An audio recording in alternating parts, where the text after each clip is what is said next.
Bill Ingram for HOOPSWORLD TV here with Isaiah Thomas of the Sacramento Kings. And Isaiah, first of all, you got to tell us the story. I was reading about it earlier, but your name is the result of a bet your dad made about the Detroit Pistons. Tell us that story. My dad grew up in Los Angeles, and he was a big Laker fan. And he made a bet with his friend that if the Pistons beat the Lakers, that he'd name his son Isaiah. And also, there's another side to it that my mom, she grew up in church, so she liked the name, but she wanted to spell it the biblical way, so that's why it's spelled a little different. So does it make you really glad that like Manute Bol didn't play for the Detroit Pistons? Oh, you could yeah, be Manute Bol. No doubt about that. It makes me happy that I got the name that I have. So talk about coming up from college. You kind of overlooked in the process, 60th pick in the draft, and now starting. How has this happened for you as a rookie in the NBA? A lot of patience, because at the beginning of the season, I wasn't really playing too much. I never knew when I was going to play or if I was going to play at all. So, but it just has a lot of. With me, I have a strong faith in God, that I know that everything happens for a reason, and if I work hard and do the things I can control, then I got to be happy at the end of the day. And Coach has gave me a great opportunity, and an opportunity that I've kind of taken advantage of and ran with, and I can't praise him enough, because without him, I wouldn't be in the position I'm in right now. Well, it seems like Keith Smart, when he took over from a more traditional coach, Keith is more of a player's coach, kind of lets the day-to-day play and practice and things impact his decisions on the court. Is that you're probably one of the players that's benefited the most from that coaching change, I would think. No doubt. I mean, it came from, Coach Westphal was a great coach, and he was a great person that just told me to be patient, my time will come. But when he got fired and Coach Smart came in, I had a meeting with Coach Smart, like, how can I get some playing time? Like, what do I got to do? And he told me, your time will come. Be patient, and I promise you your time will come. It's a long season.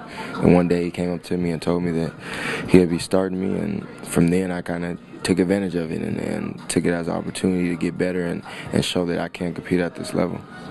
So do you and Jimmer does it make it a little more lively in practice now, or is it you guys really pushing each other to take the next step and maybe one-up each other a little bit?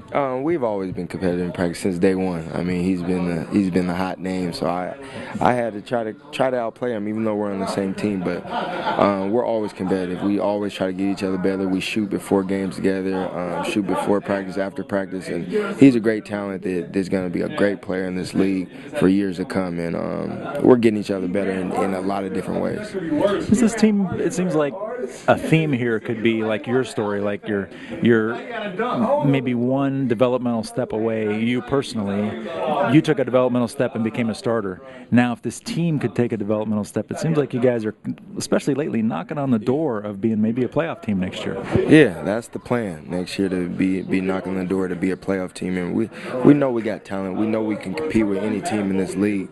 We just got to do everything the right way. Do what the winning teams do, and that's play as a team, have fun, and play hard every night. And if we do that and learn how to finish out games, we'll be a great team, because we've been in so many games lately that we just don't know how to finish them. We don't know how to win games when it comes to the clutch. And once we figure things out like that and become a lot older and more mature in the game of basketball, we'll be a better team.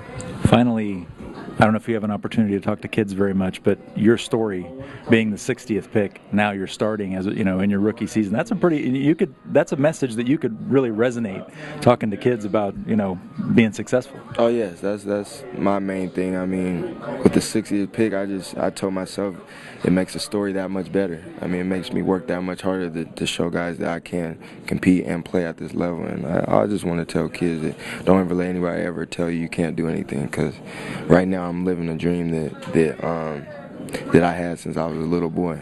And everybody always told me, oh, you're not going to be able to do this, you're not going to be able to do that, you're not going to be able to get to the NBA because you're too short. But I put my head down and got in the gym and worked hard and did the things I can control. And with my faith in God, I knew it was possible, and He's led me in the right way.